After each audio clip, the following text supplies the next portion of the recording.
Hi friends, നമുക്കിന്ന് ശരിയാക്കാൻ പോകുന്നത് നിങ്ങൾക്കെല്ലാം അധികം അറിയാവുന്നൊരു ഫ്രിഡ്ജാണ്. ചെറിയ കൂളർ, മിനി കൂളർ. ഇതിൻ്റെ വർക്കിംഗ് എങ്ങനെയാണെന്നും ഇതിനകത്ത് എന്താണ് ഇരിക്കുന്നതെന്നും ഇതിന് വരുന്ന കംപ്ലൈൻറ്റ് എന്താണെന്നും നമുക്ക് ചെയ്യാൻ പോകുന്നത്. മിക്ക കമ്പനികൾക്കും ഉണ്ട്. ഇത് വളരെ ചെറിയൊരു ഉപകരണമാണ്. നമുക്കതിൻ്റെ ബാക്ക് സൈഡ് അഴിക്കാം.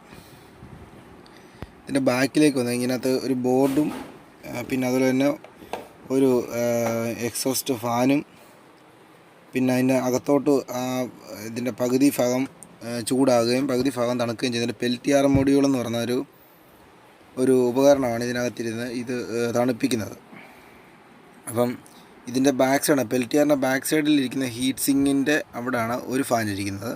അത് ചൂടാകുന്ന പോർഷൻ കൂളിംഗ് ചെയ്യാൻ വേണ്ടിയിട്ടാണ് അതിരിക്കുന്നത്. പിന്നെ ഇതിനകത്ത് പ്രധാനമായിട്ടിരിക്കുന്നത് പവർ സപ്ലൈയും കട്ട് ഓഫിങ്ങും കൺട്രോൾ ചെയ്യുന്നൊരു PCB ബോർഡാണ്. അപ്പോൾ അതിൻ്റെ സെൻസർ കൊടുത്തേക്കുന്നതാണ് ചെറിയ കറുത്ത വയറ്. അതുപോലെ തന്നെ ഇതിനകത്ത് കണ്ട ഫാനിൻ്റെ കണക്ഷൻ പോയിട്ടുണ്ട്, 2 ഫാനിൻ്റെയും, അകത്തെ ഫാനിൻ്റെയും വെളിയത്തെ ഫാനിൻ്റെയും. അപ്പോൾ ഇത്രേ ഉള്ളൂ ഇതിനകത്തിരിക്കുന്നത്. നമ്മൾ വിചാരിക്കും ഇതെങ്ങനെ തണുക്കുന്നതെന്ന്. കാരണം ഈ ബോർഡായിരുന്നു ഇതിൻ്റെ കംപ്ലൈൻറ്റ്. ഇതിൻ്റെ ബോർഡ് ഇടിവെട്ടി പോയതായിരുന്നു. നമ്മളിപ്പോൾ പുതിയ ബോർഡ് വെച്ചേക്കുവാണ്. അപ്പം ഇതിപ്പോൾ ഈ ബോർഡ് നമുക്ക് സ്ക്രൂ ചെയ്ത് പിടിപ്പിക്കാം.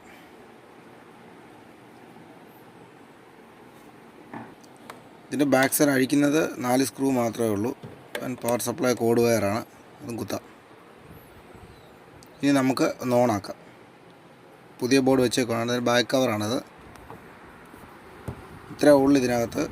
ഇതെങ്ങനെ റിപ്പയർ ചെയ്യാമെന്ന് പലർക്കും പല ഡൗട്ടുകളും ഉണ്ട്. ഫാൻ ഓടാൻ തുടങ്ങി. നിങ്ങൾക്ക് കാണാം, ഫാൻ ഓടുന്നുണ്ട്.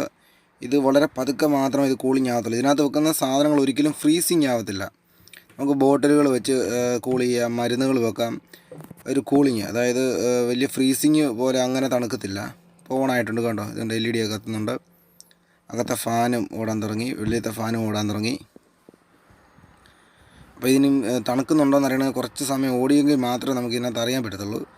അപ്പോൾ അതെങ്ങനെ അറിയാമെന്ന് വെച്ച് കഴിഞ്ഞാൽ, തണുപ്പിനേക്കാളും മുമ്പേ ഇത് ചൂടാകും. ആ ഫാനിൻ്റെ അവിടെ ചെറിയ ഹീറ്റ് സിങ്കിൻ്റെ ബാക്ക് സൈഡിൽ ചെറിയ ചൂട് പോലെ വരും. അപ്പം നമുക്ക് മനസ്സിലാക്കാം പെൽറ്റിയർ തണുക്കാൻ തുടങ്ങിയിട്ടുണ്ട്. ചെറിയ ചൂട് കാറ്റ് വരും അവിടെ. ഈ പെൽറ്റിയർ മൊഡ്യൂൾ മേടിച്ച് നിങ്ങൾക്ക് തന്നെ ഉണ്ടാക്കാവുന്നതേ ഉള്ളൂ. ഇങ്ങനൊരു കൂളർ ഒരു ക്യാബിനും വെച്ചാൽ മാത്രം മതി. ഇത് ഓൺലൈൻ സൈറ്റുകളിലൊക്കെ മേടിക്കാൻ കിട്ടുന്നതാണ്.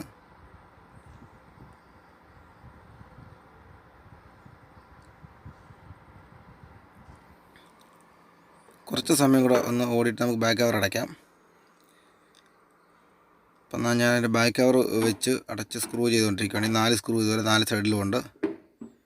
അത് 4 ഇട്ട് കഴിഞ്ഞാൽ നമ്മുടെ വർക്ക് തീർന്നു.